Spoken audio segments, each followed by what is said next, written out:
Welcome back to Balance of Power. Joining me now via satellite, we have the National Republican Party Chair, Reince Priebus. Thank you so much for taking the time, sir. Hey, Brandon. Thank you for having me. Much appreciated. I want to start with prediction time here. You've got 45 seats right now in the U.S. Senate. How many do you expect to flip come November 4th? Well, on November 4th, it depends on what happens in Louisiana. That could be a runoff. But I think ultimately, Brandon, the answer is we're going to be at least +6, which means we've got enough seats to win the majority in the United States Senate. And I think one of them is going to be right there in Colorado and Cory Gardner. So we're excited about what's happening out by you. What do the next 2 years look like in D.C. if Republicans do take the Senate? What do we get? Well, I mean, first of all, keep in mind, there's about 350 bills that are sitting on Harry Reid's desk right now. And by the way, many of them are drafted by Democrats. Most of them are all supported through both Republicans and Democrats support in the House. One of them is the Keystone Pipeline. I think that what it looks like is that we're going to be able to pass a lot of those bills through. We're going to be able to put them on the president's desk. I think he's going to be boxed in to agree to some of the legislation.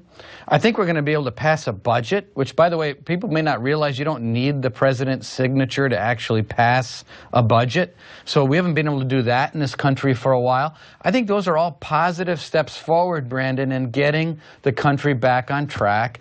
And Cory Gardner is going to be a person that's going to work with both Republicans and Democrats to make sure that we start leading again in this country and getting people back to work.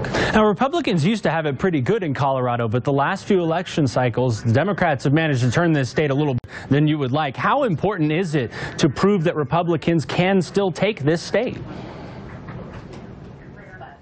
That's a great question, because it is really important for us to show that we can win Colorado again. And we used to win in Colorado, and we've had some success in Colorado. But I think really what it comes down to is a couple things. One, you've got to have great candidates. I think with Bob Beaupre and Cory Gardner, we do.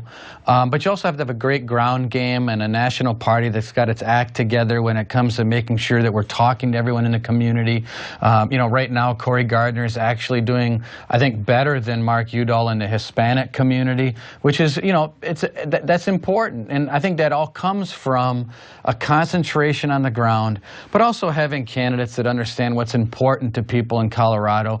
That's what we have now, and I think everything's coming together, and I expect to have big things happen for the Republican Party and, most importantly, for people in Colorado on November 4th. Now, you've counted on popular anger against some of President Obama's policies. We've seen a lot of campaigning this year against Obamacare.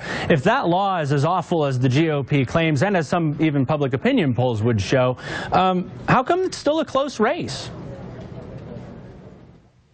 Well, here's the thing. I mean, clearly, we have to have solutions for healthcare. We have to make sure that decisions on everyone's healthcare are made between patients and doctors and not Washington bureaucrats. So just because you might be against Obamacare doesn't mean that there's no other thing that needs to get done. So I sort of agree with, maybe the little bit of the sarcasm in your question, because I think you do have to have solutions. The problem is Obamacare is not working for people across the country. People are losing their insurance. Premiums are too high. I mean, the premiums in some cases are over $6,000 and $7,000 before you even get coverage. So Mark Udall is a guy who about 6 years ago said he'd never agree to a government-run solution on health care. Well, it turns out he was the deciding vote for Obamacare.